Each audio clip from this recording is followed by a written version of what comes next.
After months of silence, former Ako Bicol Party List Representative Zaldico finally speaks up, claiming President Bongbong Marcos personally ordered the 100 billion peso BICAM insertion on flood control and other projects. Ko said he hopes he does not get killed before revealing everything with receipts, evidence, and names.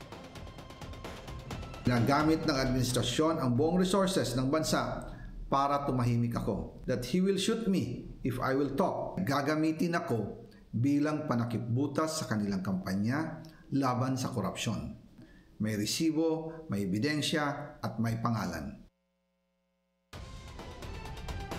He also said Budget Secretary Amenah Pangandaman confirmed the order, and former Speaker Martin Romualdez told him, quote, "What the president wants, he gets." Romualdez allegedly even told Ko not to return to the Philippines as he will be taken care of as instructed by the president.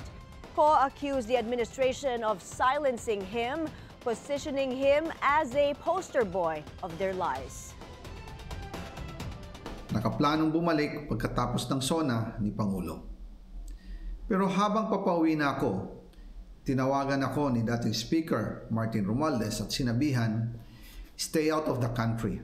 You will be well taken care of as instructed by the President." Noon naniniwala pa ako sa kanila, kaya't hindi ako bumalik.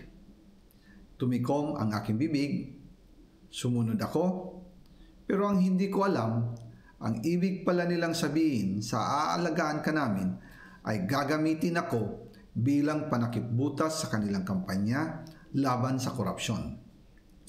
Ginawa nila akong poster boy ng kanilang sariling kasinungalingan. Nagsimula ito nung tumawag si Sekmina Pangandaman sa akin nung nagumpisa ang BICAM process last year, 2024. Ang sabi niya, katatapos lang ng meeting nila ni Pangulo at may instructions na mag-insert or magpasok ng 100 billion worth of projects sa BICAM.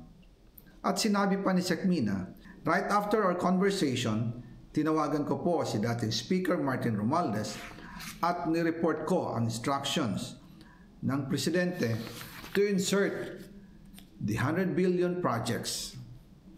At sinabi niya sa akin, what the President wants, he gets.